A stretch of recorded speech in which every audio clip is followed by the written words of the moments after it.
Hi everyone, my name is Will and I'm from Sydney.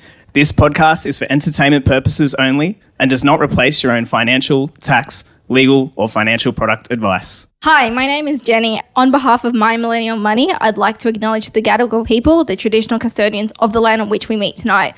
We pay our respects to elders past, present and emerging who may be joining us tonight.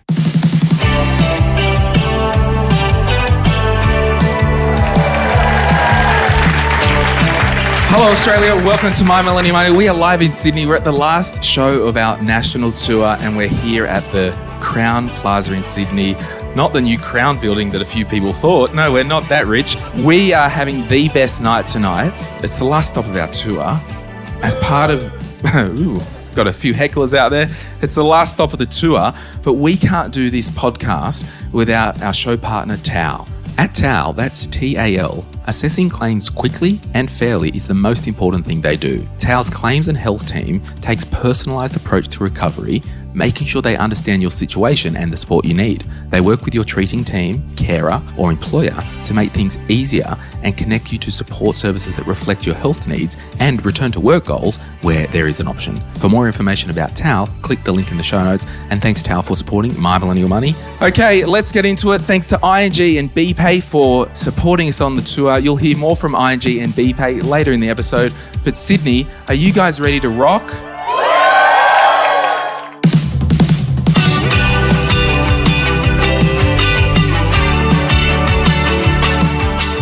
Okay, we've got some very special guests joining us for the live podcast tonight. We've got a good friend of the podcast, Victoria Devine. Welcome, Victoria. Hello. Victoria, thank you so much for flying up from Melbourne. Thank you for not flying me up and making me fund that trip myself.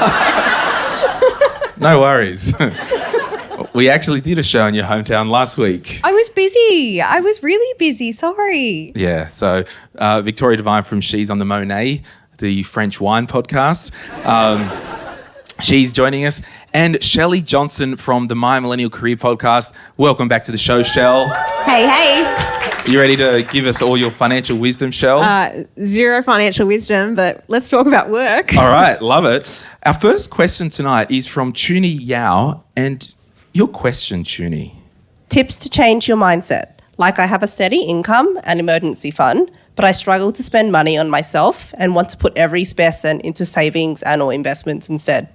Oh, so that's a great question because I wish I was like you. You're a good saver.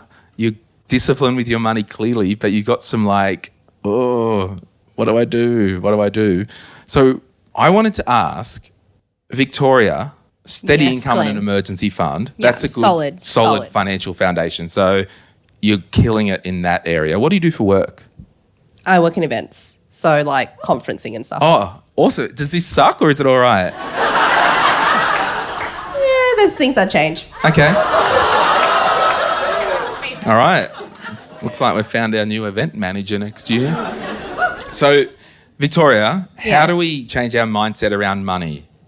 Well, it depends on why you want to change your mindset around money, but I would probably start with what your original goals were. So what are you trying to create? What type of lifestyle are you trying to create and where are we going? I think too often when we set money goals, it's often really restrictive because we feel like if we don't allocate all of our cash and all of our resources towards this one thing, we're going to fail or we're going to fall off the cart, right?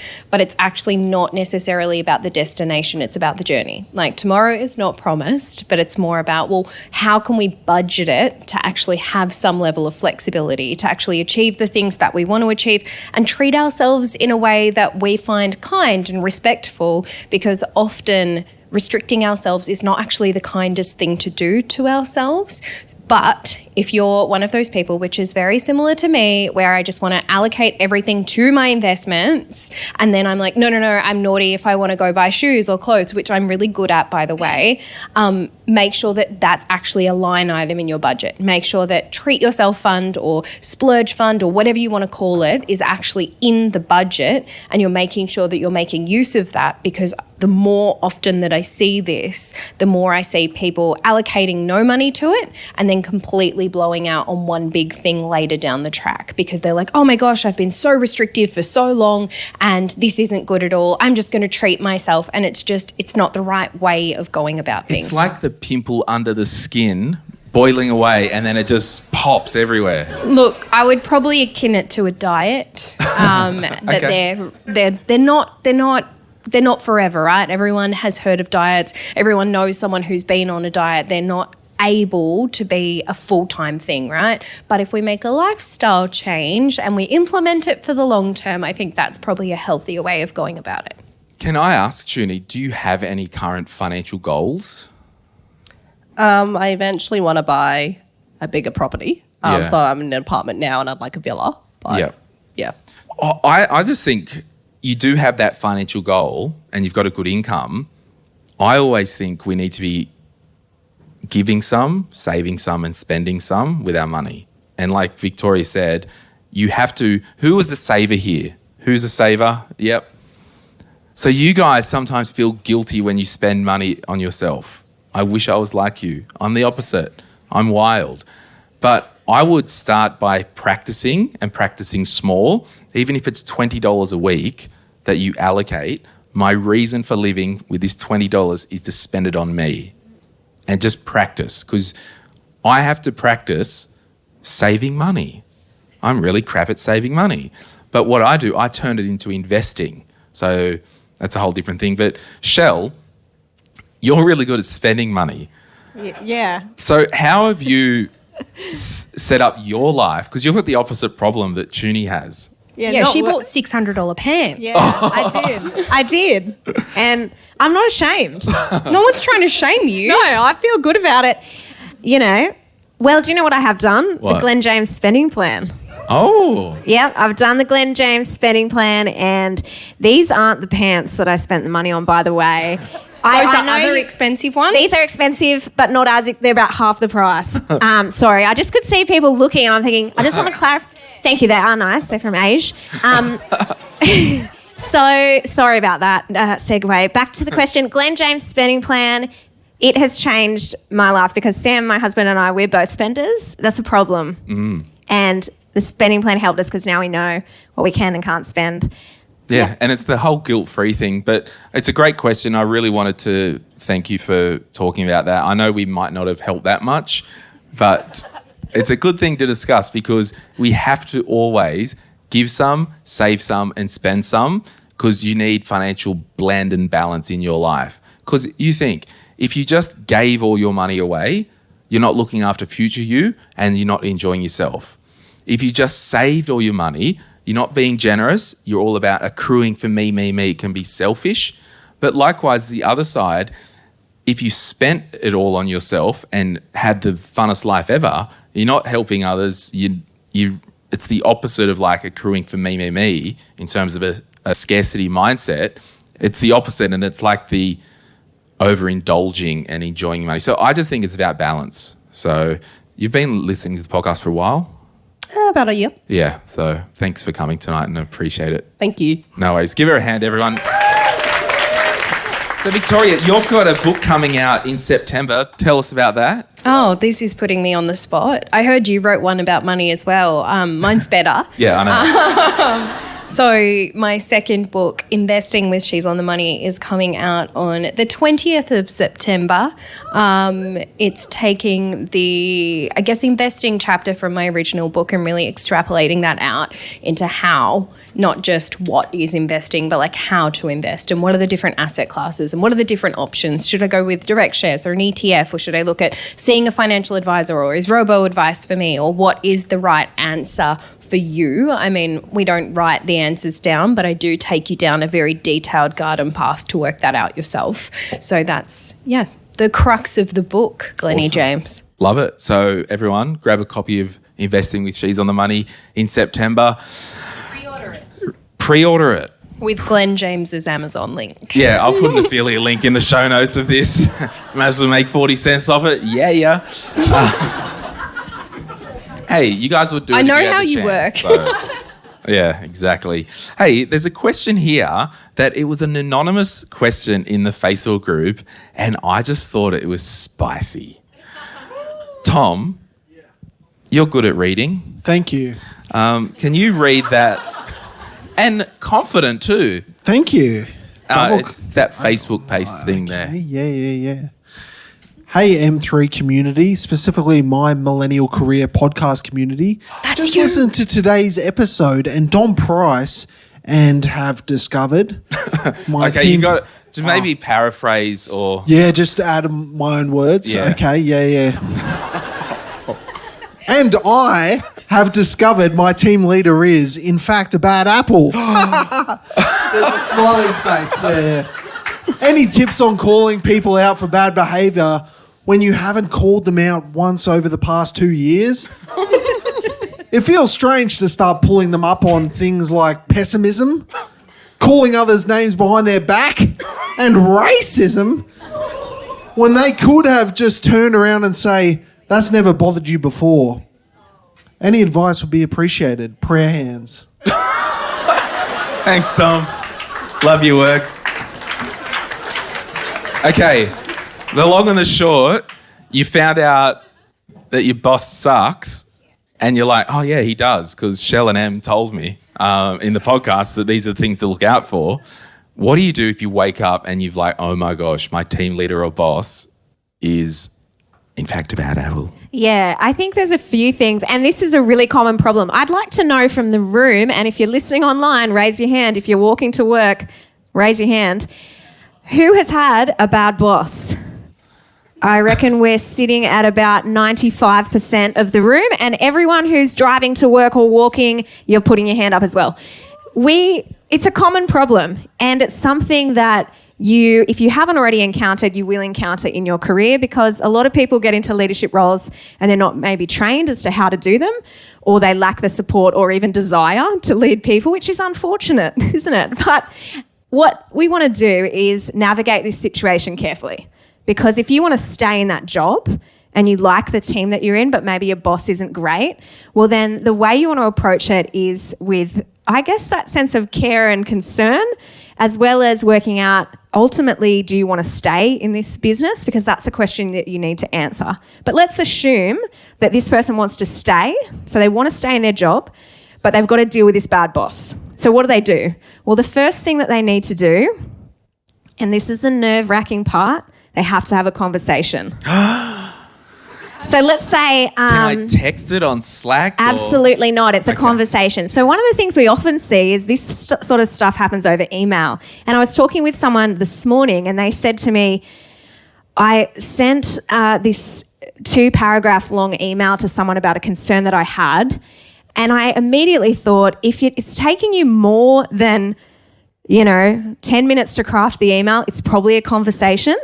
So just keep that in mind. If you're writing something and you're like, oh, this is getting really long-winded, that's a conversation. So let's say Glen's my boss, which he kind of is, but I'm a volunteer.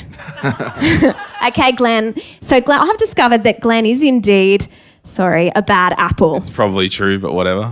Okay, so I'm going to come to him and say, if I've noticed over the past couple of years there's been some concerns, but I've never spoken about it. So why am I bringing it up now if I've never talked to him? Here's how I approach it. Hey, Glen, we've booked the meeting in, by the way. This is a meeting. Hey, Glen, I'd love to talk to you about some concerns I've had within the team. Do you mind if we just kind of chat it through? Sure, I'd love to. All right. I've noticed in meetings recently you've been making some jokes and I feel awkward about how to have this conversation because I probably should have said something sooner, but to be honest, I haven't known how to talk to you about this because I'm conscious you're my boss and I don't want to say the wrong thing or upset you, but I know that some of the things that are being said within our team I think might be a little bit hurtful. So obviously speaking with him in that way this is a pause, this is not the conversation. What I'm doing by saying there's the vulnerability, so it's not just being honest, but it's actually being vulnerable enough to say I feel a little bit uncomfortable. And what you're doing in that moment is disarming him. So what I'm saying is if you do it in a way where it's straight down the line, his natural response will be to get defensive. So what I want to do is to say, hey, this is a tough conversation. I'm not sure the right way to phrase it, but I want to talk to you about it anyway. Are you happy for me to go there with you? And then he's like, okay, cool, I've been vulnerable in that. So by saying it in that way, I'm opening the door, lowering his defenses, and then I'm able to actually raise the concern. So have that conversation, and then based on their response, you determine whether you stay or go. If they respond poorly, you work out, well, do I even want to work for this person? So you would be saying in that instance, you will know whether it's a showstopper within 20 seconds of their response?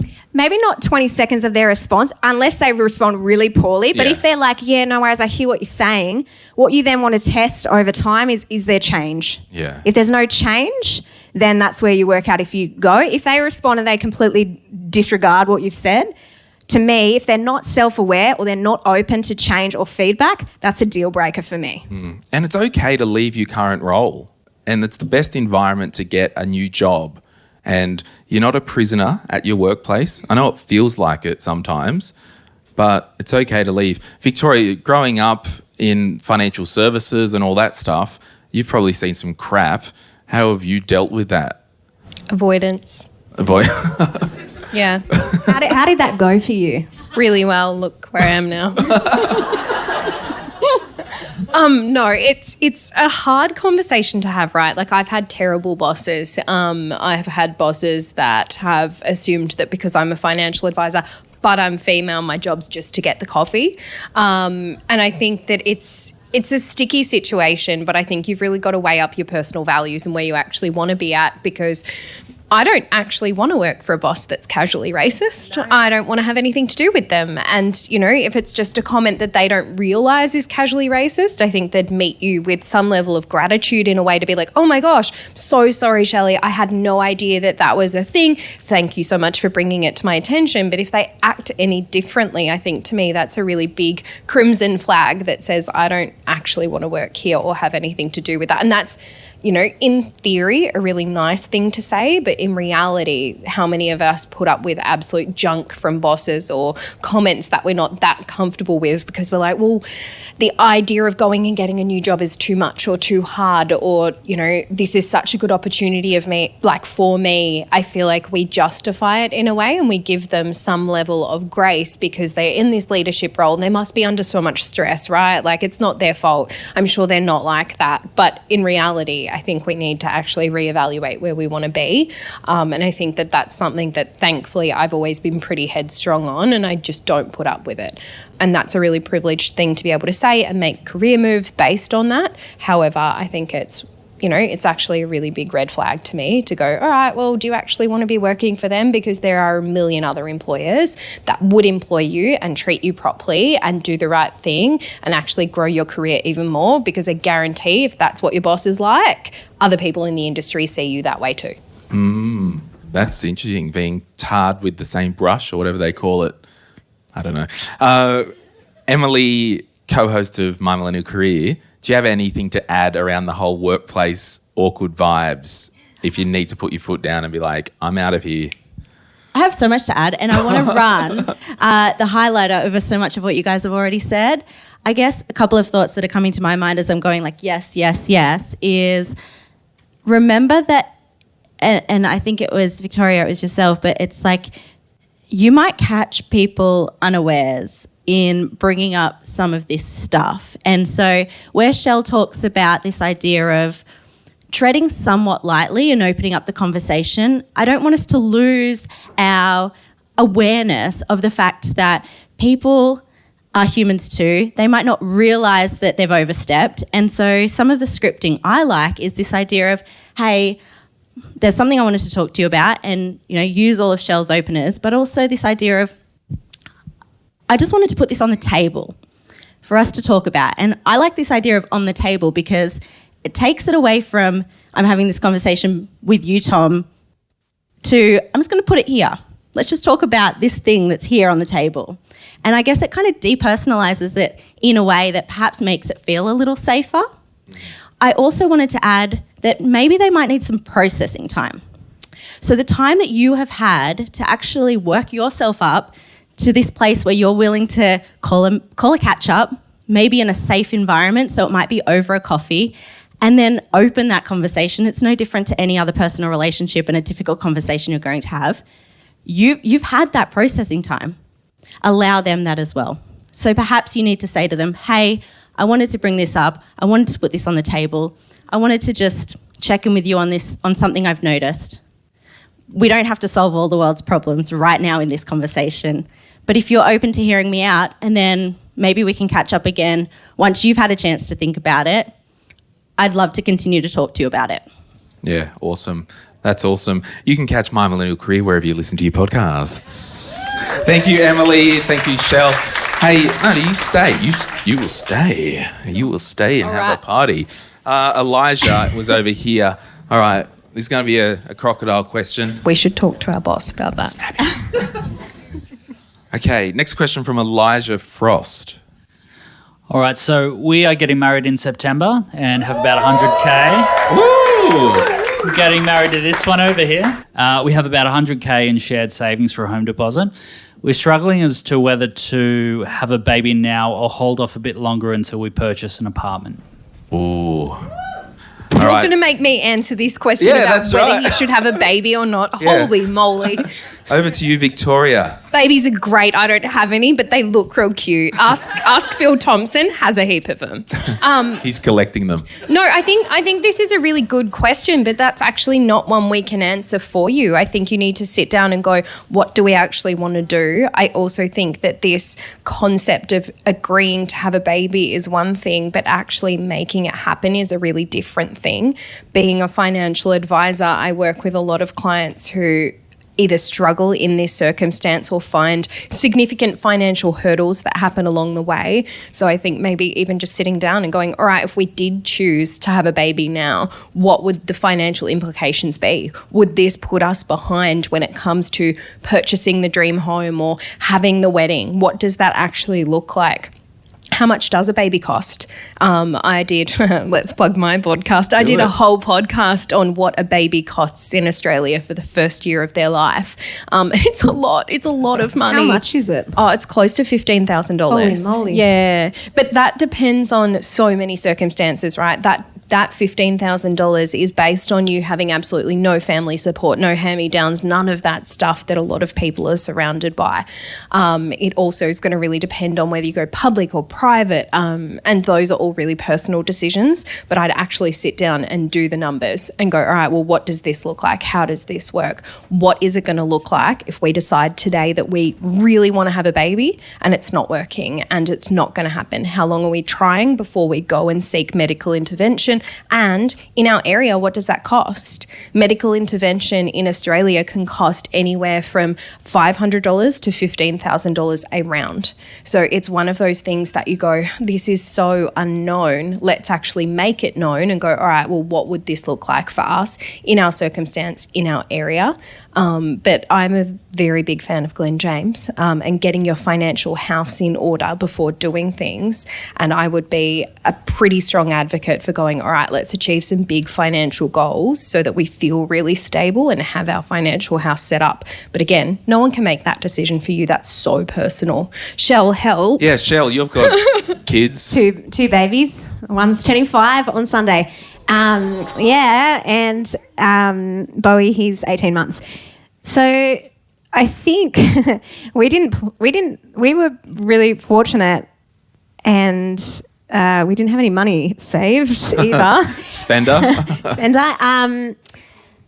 I think the big thing for me as a mum was working out how do I do the work thing, and I found the work part of it more challenging than I expected. I thought, I know this really wasn't the question, but preparing yourself for, like Victoria said, all the unknowns, and there's so many unknowns. It's how does this look? How am I going to go being at home all the time? Is that going to be something that I'm energized by or not? And just preparing yourself for a whole range of unknowns and going, I'm going to be okay. Like, I trust that I have the ability to learn and navigate complex and changing circumstances. And for me, as a control freak... Are you? Yes. Oh, didn't realise. Yeah, you know. Yeah. Yeah, so I think it's as a parent, you have to release the control. I didn't like that. And learning to go with that and going, I don't have to have all my ducks in order. If my goal is to be a parent and have a family, I think go for it and trust that you have the capacity to navigate the unknown. Yeah, that's awesome. I would say from a purely financial, I don't have any emotions. I don't anyway, but whatever. You're getting married next month. Congratulations. Get the wedding done. I would probably then... Gosh, you've got the money, and I'm assuming you've got no consumer debt. Yep. Do you have more? Is the 100K all your savings, or is there an emergency fund? That's it. That's it? I'd carve off a joint emergency fund, or you might have a fund each in your own online bank accounts, little 10 grand kitty each. So we've got 80 grand. I don't know if you need to spend any of this money on the wedding. I assume it's all paid for. But then what I would probably do is get married, settle in with your new life and all that stuff, see a mortgage broker, get some data on the table that Victoria said around the baby, but get some data on the table around the actual costing. Can we actually do this? Can we get an apartment? Can we do this? Get pre-approval. I'll pull the trigger on a house and just get this show on the road. We're looking at it 2 scenarios. Shell's just confessed to having 2 kids without any money, and it worked out. Do you know there's been people having babies all over the planet for hundreds and hundreds of years, and it's all been okay. And you're in a really great position. So get married, have fun, go on the honeymoon, get home, get a pre-approval, get looking, get inspired, and buy that property, have a baby. You're all good. Flip a coin. It's going to be awesome. You guys are killing it. Thanks. Would you like a gift? Yeah, come and just grab anything from the stage. Thanks, Elijah. Okay, Paula, you've got a question. I'll come to you. That's okay. We're doing house calls. You can sit if you like. Oh, she's standing. I'm a new immigrant to Australia, so how can I quickly or most efficiently get my super up to the recommended level for my age? Awesome question. Where are you from? South Africa. Ah. Okay, cool. Thanks for the question. Can I ask a couple of follow-up questions? Yes. What do you do for work? Food technology, food regulations. Yeah. So you're in a solid income here? Yes, but I mean, I only started a few months ago. Okay. So I'm probably, thanks for that. That's all the background information I need for this. I'm worried about you getting settled here, worried about getting your career underway here. I'm more concerned about you getting your accommodation and long-term vibe sorted first, and then swinging back round once we're settled and being like, all right, now I've got my... Because the sound financial house that I talk about, having the foundations in place, emergency fund, cashed up and debt-free, no consumer debt. We want to make sure we've got a spending plan in place. We want to make sure we've got our personal protection in place. You might want to talk to Phil from Sky Wealth, get some income protection, make sure your income doesn't stop, get your estate planning in order. You will have a superannuation account if you're working in Australia. Then we can say, okay, we've got our foundations in place. What does my goals look like over the next few years?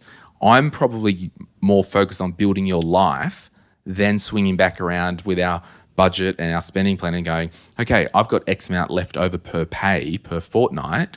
I need to now look at my super, make a balance call whether I want to catch up, because me being self-employed, I was behind in super for many years, but I've gone back and caught up.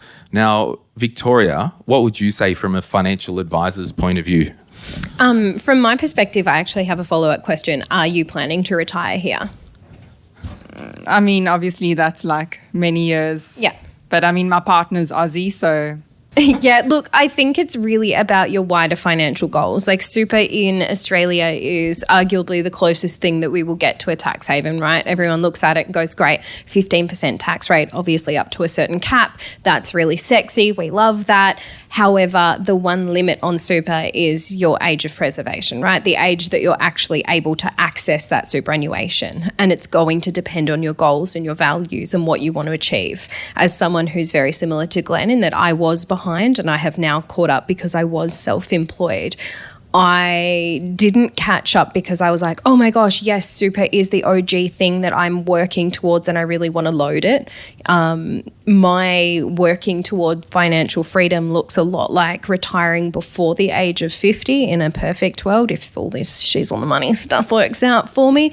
But in a perfect world, I actually have investments outside of super as well as inside of super. So yes, catching up is important and it should be a priority. However, it shouldn't be something that you go, all right, I'm going to take this big chunk of my home deposit and chuck it towards my super, or I'm going to compromise a really big shorter term goal than retirement to achieve that, just so I can say that as a hygiene factor, it's been done. So it's really about your goals and your values and what you're actually working towards, not necessarily going, oh my gosh, I'm so behind, because I guarantee you're far ahead of a lot of people, right? Like if you're consumer debt free, you're above and beyond a lot of people in Australia. If you are actually contributing to super, again, you're ahead of a whole heap of people. So I think it's about stepping back and going, all right, I'm going to take Glen's advice. I'm going to make sure that I'm consumer debt free, I'm cashed up, I have an emergency fund, and I'm putting myself in the right position. And then I would go, am I here for the long term? Is it worth contributing extra? Because it's hard to get back out once you have put it in. And once it's in, you can't get it out unless there's a really good reason, right? So I think it's all about, is this actually in line with my goals and values? Yeah. Do you have retirement savings in South Africa? Government mandated like it is here, which is amazing. So in my first job, no one said to me, start retiring. Yeah. And then once you take the exchange rate, it's not much. Yeah, and I mean, it's a good question, because all we need to do with our money is live on less than we earn, not consume all our money, and invest the rest for the long term. And invest the rest for the long term. It could be investment properties, could be super. So, yeah, it's awesome. Hey, we're going to take a quick break, and after the break, we're going to come back and finish the episode with John Pidgeon and Vince Scully. Any closing thoughts before the break? Shell, would you like to add anything? No, great chat. Okay. Victoria Devine from She's on the Money, would you like to add anything? Yeah, if you didn't like this episode thus far, feel free to stop. She's on the Money, great podcast. I would do that. Yeah. Awesome. Thanks, Victoria. Give them a hand, everyone.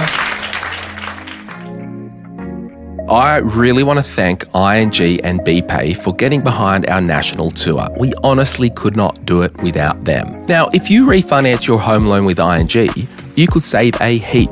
Search ING Home Loans. T's and C's apply. ING Bank Australia Limited. Credit licence 229823.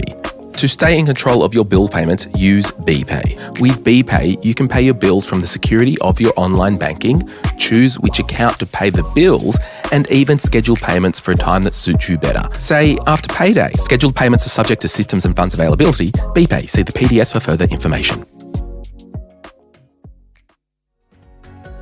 If you're after personal financial advice, don't get it from a podcast. If you would like help based on your own personal situation, head over to sortyourmoneyout.com. Click Get Help and we'd be happy to introduce you to one of our trusted advisors. Our panel of advisors, mortgage brokers and accountants work with clients all over Australia so they can connect with you wherever you are. That's sortyourmoneyout.com and click Get Help.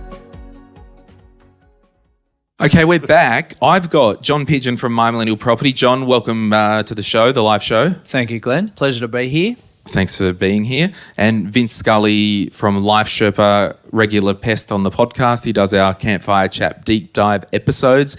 G'day, Vince. G'day, Glen. Thanks for being here tonight. It's great to be here. Now, Dave McCartney has come down from the mid-north coast with Jeanette, his lovely wife. You've got a question, and there was a couple of comments made in the form.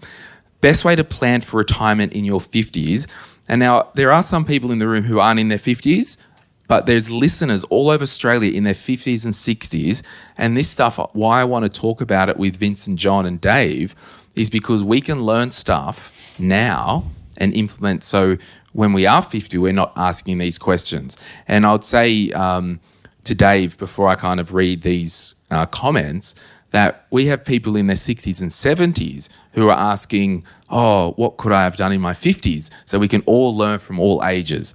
Now, there was a question here, how to start planning for retirement when you've left it a little too long, but assets-wise, you're financially secure. So, Dave, do you want to just add some context or what your thoughts are? So we're looking at retiring within probably 5 years. It might surprise you, we're in our mid-50s. So I wish I had a thought of this stuff when I was your age. But we've got a decent amount of super combined, over $1 million. We own our own house. But we don't want to retire at 60 in about 5 years' time and just go to the RSL once a week and have dinner. We want to live like rock stars when we're in our 60s. So, amen, brother. So I guess, should we be smashing our super now as much as we can? We've got a portfolio of shares, or should we start building on that with dividend yields or growth? What's your best advice for the next 5 years to just smash it?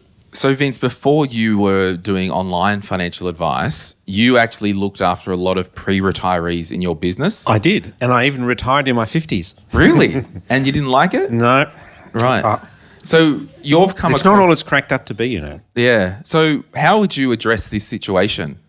I think you're getting close to what you just said there, in the sense that, once you've got the non-super stuff sorted, now's the time to start ladling it in, because it's not that long before you can pull it back out again. Yeah, that's right. So it's really a question, if you're mid-50s, let's call it 55, you've only got 5 years before you can pull it back out again. So it's just the best tax lyric you're ever going to see.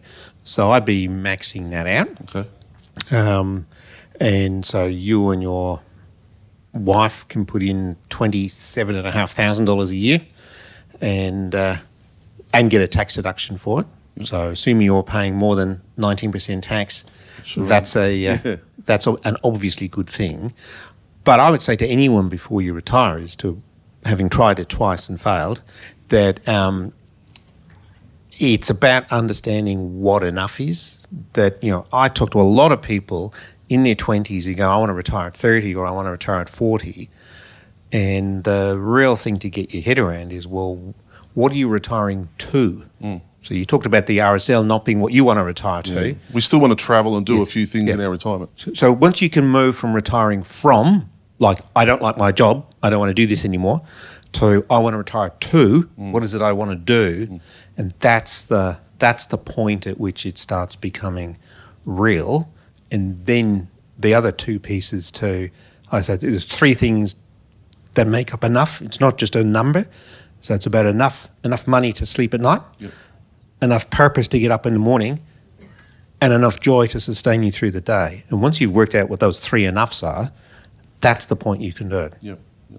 So you talked about smashing super now. Yep. But Dave, how much wealth, just, you don't have to give us all your information, but what's your tax file number? Sign here?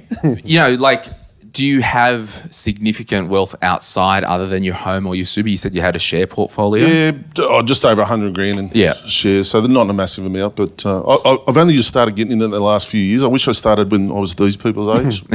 Really wish that now. Yeah. So my question, Vince, is if Dave and Jeanette were like, well, we're 55 and we're actually done in 2 years because we've got $1 million super, we've got to bridge that gap, don't we, between preservation and accessibility.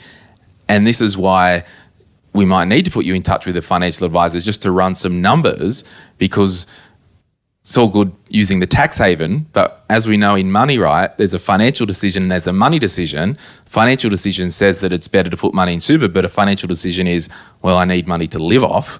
So it could be a blend of, do we just be cash heavy for the next 4 years and we live off literally cash savings until we get to super and set up a pension? Yeah. So that's the difference between you being 49 saying I want to retire at 50 and you being 55 saying I want to retire in 5 years.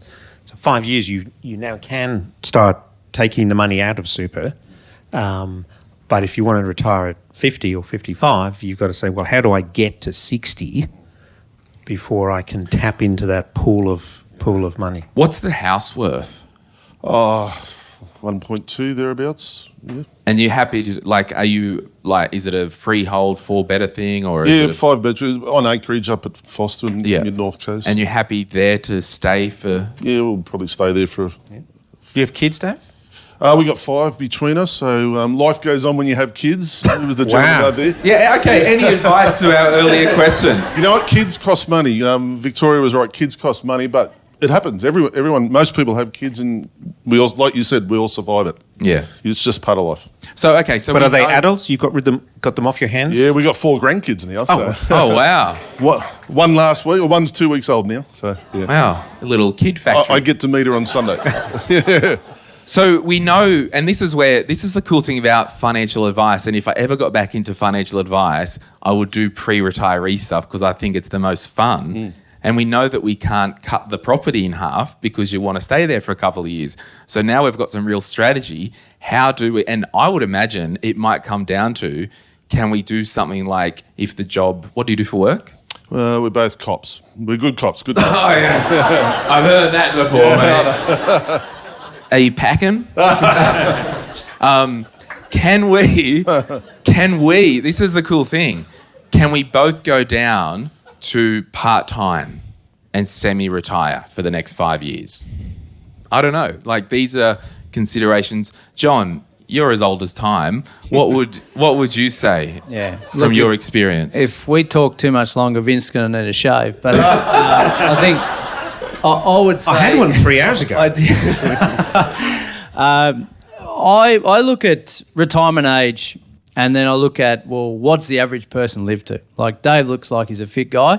He's taller than me, so I'm not going to tell him otherwise. But the average person lives to about 85, and we do our maths and say, how long are we likely to live for? If that's 30 years or 20 years, how much do we need to live off per year, and do the simple maths? And that's not a bad starting point to see how much we need in wealth, but then obviously the performance of that money we've got. I agree with everything these guys have said.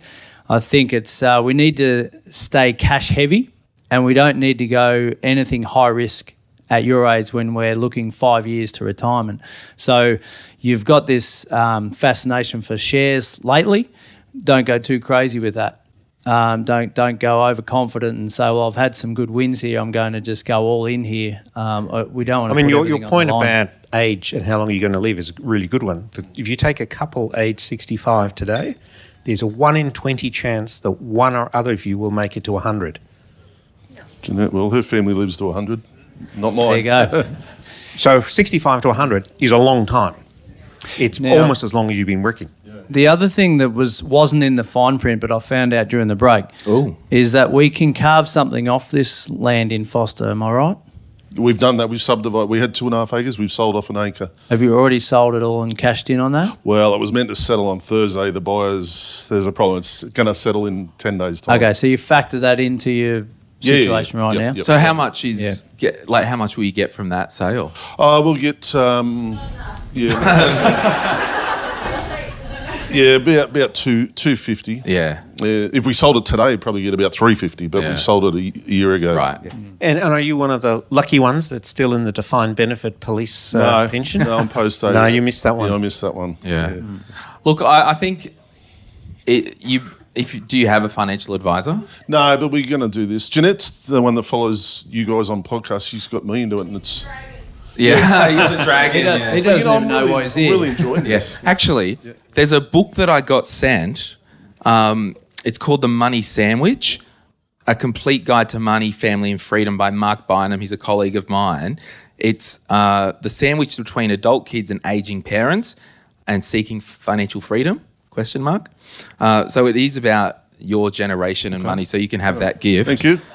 I forgot to tell you, Vince, to bring a heap of your books to give away and sell. So, you can give them the Booktopia link. I'll give everyone the Booktopia link. But I mean, speak to maybe James Millard or someone, and let's get some strategy. Yep. Because this is the time and the age where financial advice will absolutely pay for itself. Yep. And you're in Exciting great hands. times, Dave. Yeah. Now, should we do a live demonstration of a copper getting attacked by someone? The knees don't work like they used to. But yeah, Behind thanks the so desk, much, Dave. Thank thanks for coming. I really appreciate your support. Thank you, Dave. Thanks. Thanks, Dave. Okay, next question is from Kern. So how do you balance your hobbies with investing? And your current goal is to own a home and to make a film. Yes. What film do you want to make? It's like a coming of age film, and obviously I'm trying to work within the budget limits of what I earn. And it's just film has something that's come up during university, and I kind of really like it. And I'm kind of balancing between working full time, but then also making films or like short films or any sort of creative endeavors in that way, and trying to make like a small little side hustle out of it as well. So I just wanted to kind of ask, that's why the question came up, which is at what point we've all mentioned it, like kind of you want to enjoy your life and get into hobbies. Filmmaking isn't a very expensive hobby, like cameras and lenses and all that. What camera do you have? I have a Sony A7S. It's a very cheap one, but I've learned to just outsource to other people and just get them to do the filming and stuff. But again, you're paying people, it costs money. So just understanding that kind of balance between I want to enjoy my life and go and do these hobbies and stuff, but then... How old are you, may I ask? 27. Yep. Do you have any consumer debt? No. Okay. Do you own an apartment or a house? No, not yet. No. Do you have a good job and a good income, like your day job? Yeah, it's pretty good. Yep. It's pretty good. What do we do, John and Vince?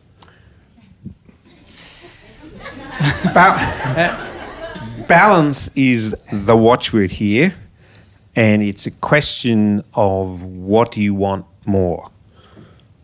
So Kate Moss apparently said that you've got to want to be skinny more than you want chocolate cake. And so in your case, but the point Kate's not making here is that that it's about which, what do you want more? Do you want a big house, or do you want to make a movie? Maybe the movie's the way to the big house. You can have anything you want, you just can't have everything. So the trick is, what are the values that are important to you that tell you which one is more important, or how much of each is more important? And the answer for Kern will be different to the answer for Vince or the answer for Glenn. I'm not sure how helpful that is, but it is about working out what matters to you. And just because everyone else has a big house doesn't mean you need to. And leaving a legacy of a movie that wins a short award or whatever, that could be worth way more than any the value house. of a house. Yeah. What would you do, John? Yeah, so enjoyment over financial outcome, I suppose, is the balance, isn't it, for a lot of people? So do you enjoy your hobby? Oh, yeah, I love it. And if in an ideal world, would you do that full time? Yeah, probably. So are you making any money from it? A small amount here and there. The Australian industry is quite small, and how do I put this politely? People are quite risk averse when it comes to filmmaking. In Australia compared to the States, where there's a lot more risk and a lot more money in there. But it also comes down to as well, sort of the Australian content that we can make, which unfortunately we don't have a Come mandate up on stage for a sec, because who's filming? My girlfriend. Awesome. What's her name? Flora. Flora? Yeah. Just so she's not filming your back. All right, so if it's not making you any money, how long have you been doing it? About 5 years now. It is making like money here and there. It's very sporadic. Yeah. So, last two years ago, I made, a couple of grand out of it. Okay. And then last year, like $500. So it's very sort of up and down depending on. So for the last 2 years. So you've almost paid for your A7. Yeah, almost. All right. So if you didn't have to worry about money ever again, what would you do? Well, it'll be filmmaking, yeah. So like writing, directing. So if you quit your job tomorrow, could you make some money from it? See, this is the thing that and it's part of the reason I'm writing this film is taking that risk, because I'm a little bit risk averse in that sort of way, because I want to be able to enjoy my life, but at the same time, I really don't like this mindset of I need to be a struggling or starving artist. I want to be. Right. I'm trying to figure out a way to do it smart in a financial way, but still able to, create something really cool. So, I think part of the way I've been trying to do that is finding a job, because I used to work in consulting, which had terrible hours. So I've quit that and moved to another job that had better hours. So then I can put a bit of time into making my own thing, but also saving a bit of money so I can put that into my Yeah. maybe. What? Well, I'm just going to finish on that. I think I work with some semi-professional athletes that get paid an amount, but not enough to quit their full-time job. And they've been doing it for 5 years, 6 years, 7 years, and they get to the stage where they say, you know what, I'm actually not going to make a full-time living out of this, so I'm going to concentrate on what I do best over here, right? So I'm not saying that's for you, but 5 years as a hobby, there's maybe a drain on you from that point of view to say, well, okay, I either cut the cord and go hell for leather on this thing, or I redefine what I want. What's your day job now? So I'm working in insurance, working on the development of an application. Yeah. So app developer type. kind of product owner. Yeah. Product owner thing. And I don't want to, and let us know we can actually edit this out of the podcast. How long have you been with your girlfriend? 6 years. Okay, so it's pretty permanent. Yeah. So this is why. Do you like black magic film gear? Oh, it's good, but it's so bloody expensive. Okay, I have got I bought a heap of black magic gear for our studio, and we purchased a black magic Pocket Cinema 4K. I've never used it. I'm going to send it to you as a gift. Oh, wow. Okay. Wow, okay. Because so we will send that to you. I've never used it. And actually, you can have the freaking gimbal as well. It's a $1,000 gimbal, and it's just like too complex. And so I'm going to send you that because I want you to do this. I want you to, because filmmaking is such a passion of yours, I want you to go stuff the house. I'm going all, but this is in concert with if you got joint goals or whatever. I want you to say, I am going all in on this. And whatever that means to you, if it is, hey, we're saving up cash, we're moving to LA for 6 months, 3 months, visas or whatever, I'm going all in. But what John alluded to, there needs to be a line in the sand. I can't have you being 55 years old, still trying to make it as a movie maker and not setting up your life. Cut the cord. So Cut the cord. Cut the cord. What does that mean? Cut the cord. Yeah. No. Oh, when you have kids, you'll understand. Okay. So, because that's what we do with this podcast, right? That brings back horrible memories. We started this. It was on the side. I was still working in my financial advice business, and I was doing it on the side. And I'd have clients coming in like, yeah, tell them, hang on, I'm recording a bloody podcast. And then we got to the point where it's like, you got to look for signs of life. You've got to really be clear that I'm doing all this. Because what I was going to do is I'm throwing everything at this, because if it fails and we can't get it off the ground in a year, I can't be thinking, oh, if only I tried this, if only I tried that. So you need to work on your risk muscle, and you need to set a line in the sand, because John and I, we said we are publishing a podcast every week for 12 months, regardless of who listens or not, because you need to be around long enough to maybe get picked up. Like, you just have to go at it, be strategic. There's going to be times where I've had this tour, right? Emotionally, it's been a big thing. We come out, we visit all, and I'm thinking, oh, this is really hard. I don't think it's going to be long term, paying all these bills. Emotionally, there's times where you hit a bit of a thing, but you need to push through. And have you got a copy? You've got my book, have you? No, I think I got the... I'll get you a copy of my book. Okay. Do you drink coffee? Flora does. I don't. Yeah, well, Flora does now. Glee Coffee Roasters, we're giving away coffee. So take that. Oh, thank you. We'll give your address to JP tonight, and I'm going to send you the Cinema 4K. It's a micro four thirds lens. We don't have a lens for it. You can find your own lens. That's all good. And we will courier you our gimbal.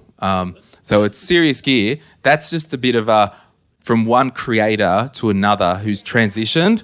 I believe that you need to give this a shot. And that gear is better in your hands than in my spare room. So thank you so much. Thank you. And I really appreciate you coming along and thanks, Kern. Well done, Kern. All right. Great question. We do need to wrap this up. Is everyone got 5 more minutes? Yep. I really appreciate. I know there's going to be like a review. Oh, they went for too long. I know it. I know. You don't have to tell us. We're running late. Okay. But what I want to do, any closing comments, Vince, from anything that you've heard tonight? Yeah, I mean, just on Kern's great opportunity, you mentioned my previous business when I worked with a lot of retirees. Yeah. The saddest part of all of that was regrets. So when people get to 65 or 70 or 80 or on their deathbed, it's the things you didn't do are the things you're going to regret. Now, I don't know whether this is the right thing for you. You know that. But if you don't, think about 20, 30 years ahead and go, will I regret this if I don't? And if you can answer that question, that will make the answer for you. Yeah. And this is what it's all about. We talked earlier and joked about, does anyone hate Mondays? Like, we have a choice. It feels awkward and that we're trapped at times. But guess what? In 150 years, no one's going to be on this planet. So what does it matter? Give something a go. Hey, Ben. Yeah, you're a cool guy. What's your story?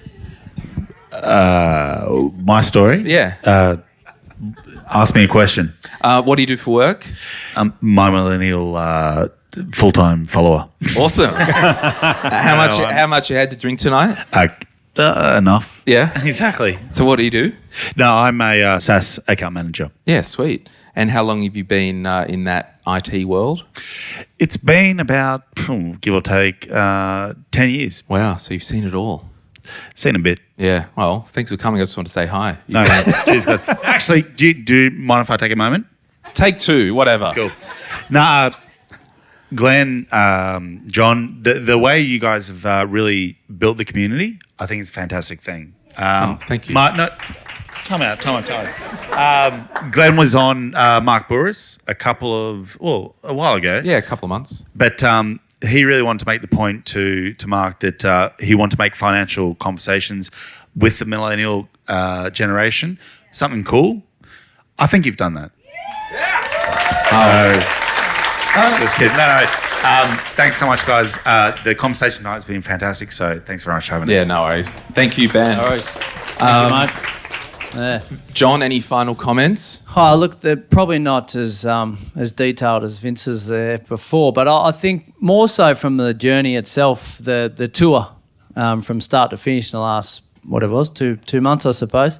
It's just hats off to all of you guys and everyone who have been in contact with the amazing stories that have been told to us about how their lives have been changed because of their own discipline and money management. And I don't know about you, and definitely not you, but in our 20s, we weren't sitting here on a Friday night talking about money. Certainly not. So I think it's just a credit to you. And like, we can talk as much as we want and educate as much as we want, but you've got to be listening and you've got to put a hand up and say, I want to make a change. And whatever that change is for you is going to be different every time, but just inspirational more so than we are to you. Yeah, cool. Before we wrap this up, I always just feel like, yeah, that was good. He means well. Well done. I get awkward. I don't know how to... I got no emotions. I don't know how to do something good at the end. Well said, John. Yes. I think that's the right response. Yeah, well said. I hear you. I see you. I acknowledge you. So everyone, Sydney, you've been awesome. Thank you so much. Thanks to Victoria and Jess for coming up from Melbourne tonight. Vince, thanks for crossing the bridge. I know it's a hard thing to come over. It's a long way. Yeah, and we'll do another campfire chat. John, thanks for your input as usual. Thanks to Shell and Emily from My Millennial Career, and thanks to everyone here in Sydney. You've been great. Give yourselves a hand.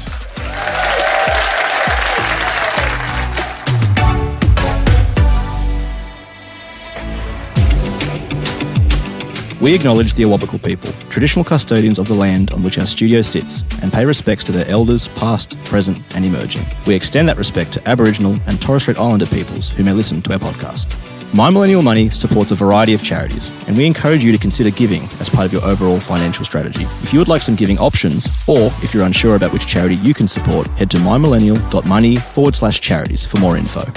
This podcast is for education and entertainment purposes. Any advice is general financial advice only, which does not take into account your objectives, financial situation, or needs. Because of that, you should consider if the advice is appropriate to you and your needs before acting on the information. If you do choose to buy a financial product, read the product disclosure statement, target market determination, and obtain appropriate financial advice tailored to your needs. Simo Interactive Proprietary Limited, the publisher of the podcast, and Glen James are authorised representatives of Money Sherpa Proprietary Limited, which holds financial services license 451289.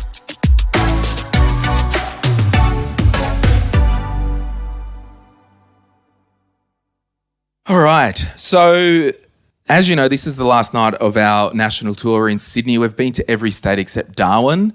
And, can't bring the tour to Darwin. We'll bring Darwin to us. So, Matt's here from Darwin. Thanks for coming down.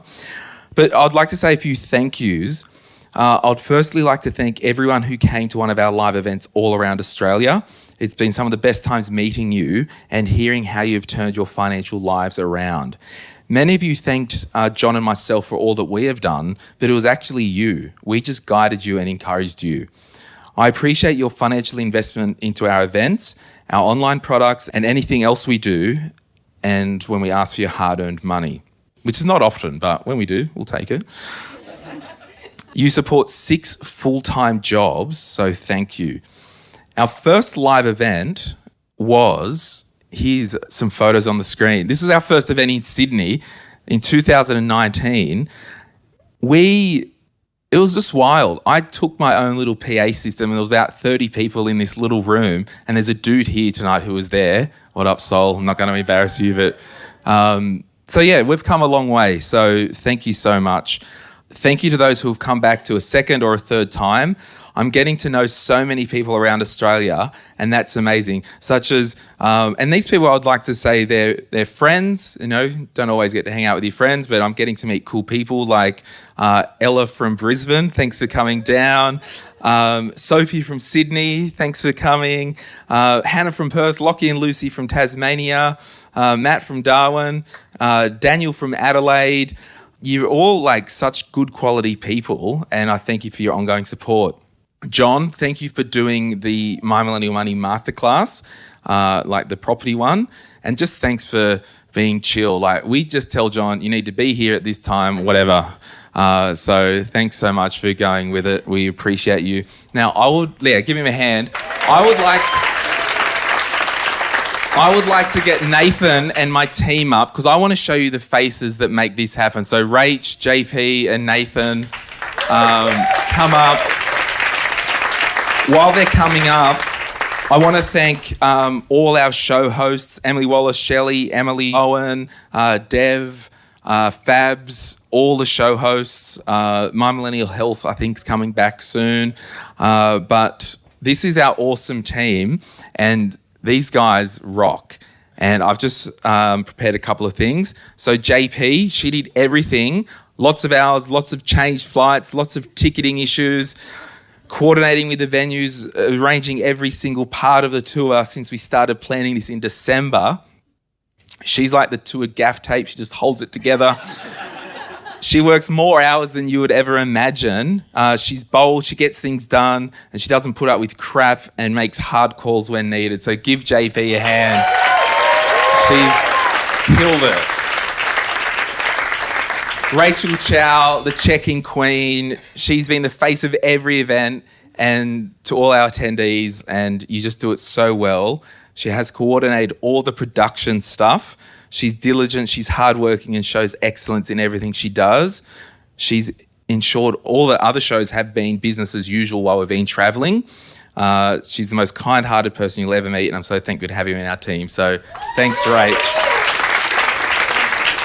Robbo, Nathan Robertson, he's our roadie. He is like a Marine. He's had to adapt and overcome to these live events. We've been to events where the sound guys haven't known what to do, and lucky we've had Nath. Each venue has had its challenges, and he's made sure that we've captured all the audio in the room and then prepared it to thousands of listeners. Yeah, he's up to perfection when he edits. He's dedicated, and honestly, we have some of the best audio for a small independent Aussie podcast. So thanks for doing that. Give these guys a hand. But we're a small team, and we're like a family, and families go through a lot of crap, and we've only grown from all this stuff. Dysfunction, you could say that. I'm the dysfunctional one. We're about to go to America in 2 weeks. We're taking the team to FinCon with Jess and Victoria's coming. Vince is coming up. So we're having a big party. Sim from Girls That Invest, we're having a big party. So thank you so much to my awesome team members. Can't do it without you. And a special thanks to Jess Knaus and Josh Fernandez, who are part of the team who aren't here tonight, who have been doing a lot of the stuff that you don't actually see. But we do have an awesome team. So give these guys a hand. You guys are awesome. Thanks to Tao for getting behind financial literacy in Australia and supporting My Millennial Money. And thanks to Jess and Tash for your support. ING, what a brand, what a bank. Thank you for your support. Thanks to Megan, Tash, Corey, and Jeff, and believing in our brand. BPay, shout out. Thanks for coming tonight. I can't do life without you, or I can't do this event without you. You are the grease in the wheels, or something like that.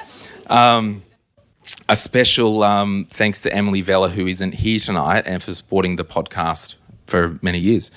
But thanks to our local event sponsors, Phil from Sky Wealth, James from Sufficient Funds. Thanks to the guys at Everest Wealth in Perth. Thanks to Josh DeBuell from Perth as well. Thanks to everyone. Thanks to every hotel for tucking in the sheets so strong. It really isn't needed. Thanks to every Uber driver for not having the aircon on when I've requested it for a lift. Thanks to Macca's for just ditch the McFlurries, guys. They're not mixing them anymore. They're not mixing them. So it's only I say this because on the way home from like airports, I might stop and get a cheeky McFlurry. It's just get rid of them, guys. But anyway, thank you so much for coming to our events. I'm going to be hanging around. If I haven't got the chance to say hi, I would love to say hi and all that stuff. And